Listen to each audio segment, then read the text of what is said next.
Hi, I'm Tom Jones, and welcome to another free art lesson. I want to take a few minutes with you this morning, and I want to talk a little bit about creating a water's edge. I've got an example that to my right that I'm going to bring in and paint in here for you, but you'll notice that what I've done here is that I have a gentleman with a fishing pole, and this exercise really started out to be putting a figure in a particular painting in this case. And then I continued on and painted the tree area behind him and the grass area and the water. But more importantly, I wanted to show you how we create this water's edge here. You'll notice that the water appears to be coming in this area right up to the edge of the waters or the grass area. And then all of a sudden, it has this vertical plane to give you a look of where this particular grass area or bog area is much higher than the actual water itself. I'm going to show you an example just how I do that. Let me set this aside and let me grab my particular painting that I've got set up for you, and I'm going to go ahead and take a moment for you and show you how I've created this. Now you may notice that right here, there doesn't appear to be any elevation between the grass and the water area. I want to show you exactly how we do that. It's done with what we call values or tonal values. In other words, there has to be a light value, a mid-tone value, and a dark tone value in order to create the illusion of the water coming in this way to the water's edge and then all of a sudden having this large embankment here. So let me take a brush. I'm going to mix up basically some ultramarine blue deep, which is one of my dark blues, and then I'm going to take some of my hooker green deep, and I'm going to add that color into the ultramarine blue deep. And I want to get a nice rich bluish green look to it so that it will be similar to the area that I've got here as far as color. And I'm simply going to come in at the water's edge and watch what I do. I'm simply going to take my brush and I'm going to pull that brush up like so, and that's going to create the look of a vertical plane right here. Now what I'm doing, and I say vertical, that's what's going straight up. Now what we're going to do is we're going to come in here and do the same thing on this particular side over here, just to give the illusion. And I'm going to work on this for just a moment and show you exactly how I do this. So this is creating that look of this particular edge. Now what I want to do at this point is I'm going to clean out my brush, and I just have water on my brush at this point. I'm going to take this dark color and I'm going to pull it sort of to what is my left and pull it out into where the water is.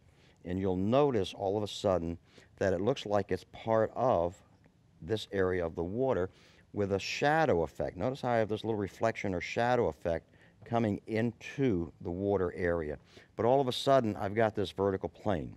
Now what I'm going to do is I'm going to take my brush with just a little bit of color, and I'm simply going to pull up away from me with the side of my brush.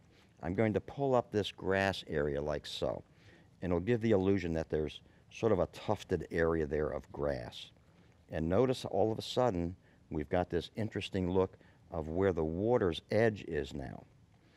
Just a little bit more, and we'll have it. Again, I'm going to take just water on my brush, and I'm going to pick up a little bit of my ultramarine blue deep at this point.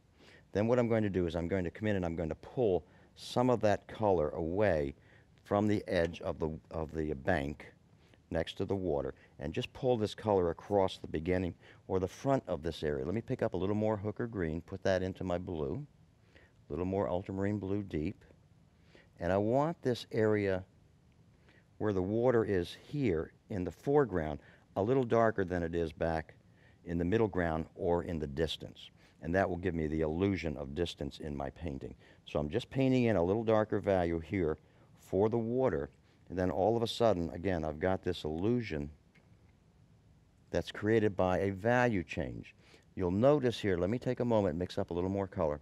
You'll notice that I have a darker value here now than this value here, and this value is equally, not quite equally, but this is sort of a mid-tone, a dark tone, and a light tone. So the value change here is what's creating the illusion. I'm going to darken this just a little bit more for you.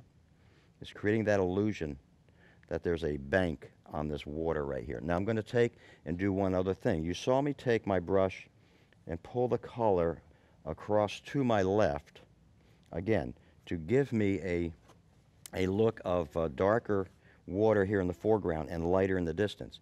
Now what I'm going to do is I'm going to take some of my dark color. I'm going to add a little more of my green into my ultramarine blue deep. And you'll notice here with this bank, what we're going to do is we're going to take and we're going to bring some of this color down just to create an area where we have some contour going on, but more importantly, it's not all on a flat plane here. We've got some areas that might be a little bit more in shadow. We'll take this area in here, we'll make this a little darker for you, and then we'll pull some of that color down just to create the illusion that there's a lot of texture going on here in this grass and that it's not all on the same level. Gives you a little bit more realistic look to it. A little darker down in this corner, like so. And then all of a sudden, we've created this illusion of the water coming in and then an edge to the bank, and then it comes back up over the grass area here. And we've just created this a little illusion over here by just pulling some of this dark color down to where the bank starts here. Okay? Now that concludes this particular demonstration for you.